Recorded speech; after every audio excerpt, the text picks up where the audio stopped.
जय हिंद। नमस्कार दोस्तों, मैं सुनील राव स्वागत करता हूं आपके अपने YouTube channel A to Z forum में। तो दोस्तों, आज की इस वीडियो में हम बात करने वाले हैं आरपीएफ एसआई भर्ती 2024 के बारे में। तो भी बच्चों के डाउट आ रहे थे कि सर इन 2 दिन के अंदर 6 शिफ्टों के अंदर एग्जाम हुआ है, तो ऑल ओवर इन 2 दिन का शिफ्ट स्कोर क्या है।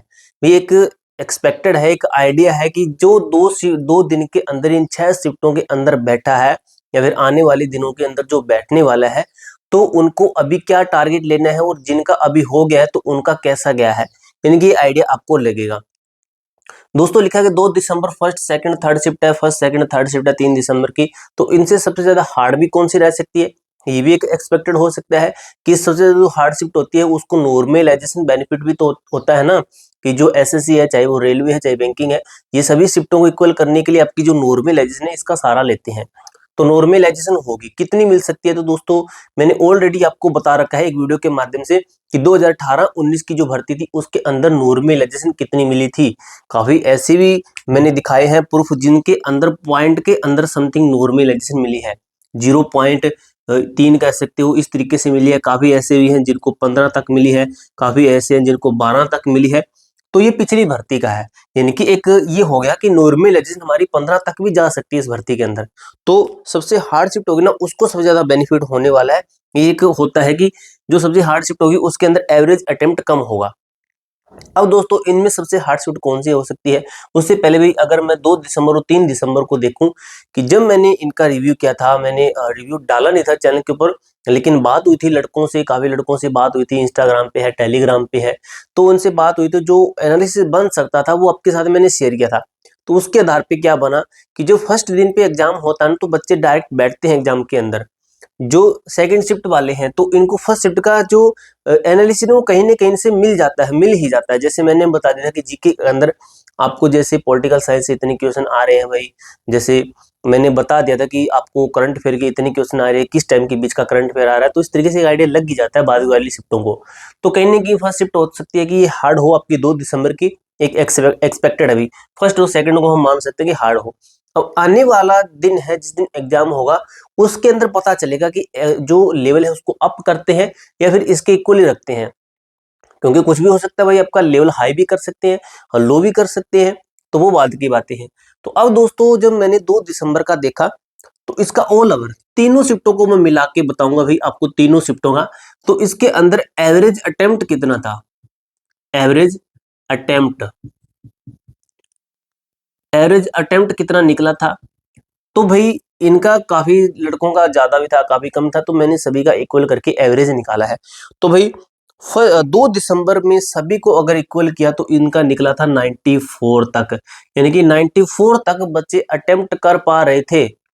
जीके काफी हार्ड थी, जीके है, जैसे आपको मैं इन दोनों का बताऊं तो जैसे 2 दिसंबर 3 दिसंबर का बताऊं, जैसे जीके है तो जीके आपकी हार्ड थी। पूरे एग्जाम का लेवल मॉडरेट रहा था, आपका इजी टू मॉडरेट रहा था।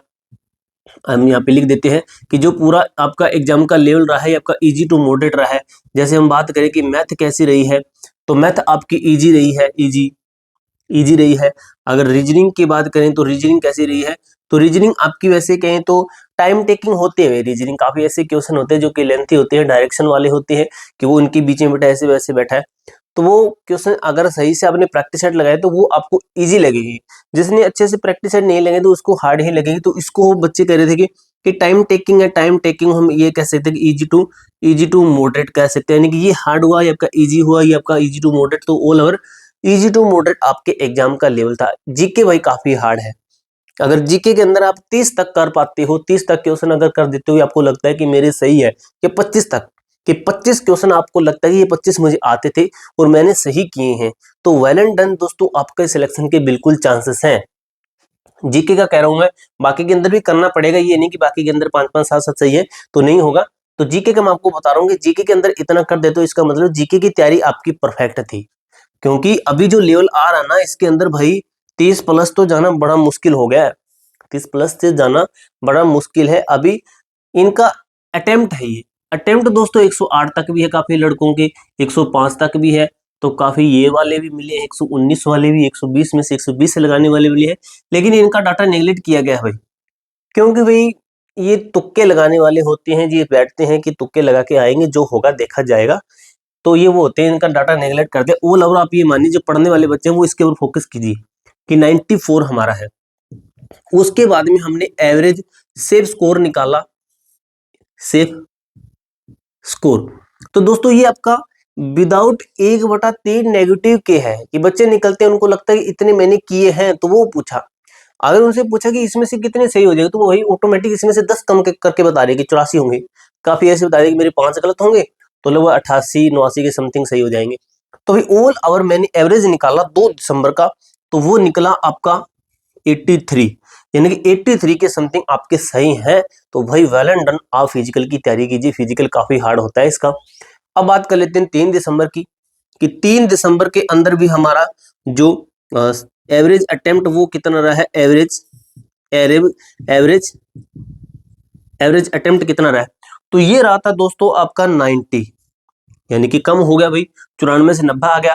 क्योंकि बच्चों ने वीडियो देखी तो बच्चे कह रहे थे भाई लगभग 90-94 के आसपास अटेम्प्ट कर रहे हैं, सही है इतने।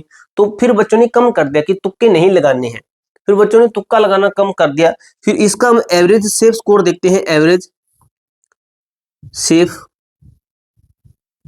सेफ स्कोर कितना आया, तो इसका आया आपका 78, यानी कि देख लीजिए कितना फर्क पड़ गया भाई, 5 नंबर का फर्क पड़ गया। ये 5 नंबर का फर्क क्यों पड़ा, कि बच्चों ने बाद में देखा कि इतने लगभग सही होने चाहिए, तो इसमें से मैंने देखा कि 1/3 लगा के इतने सही हो सकते हैं।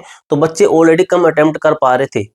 जो ये वाली शिफ्ट है आपके 3 दिसंबर को, तीनों शिफ्टों का ऑल ओवर मैंने निकाला कि 78 से आप ये मानिएगा 78 से 80 वाले इसके अंदर सेफ हैं।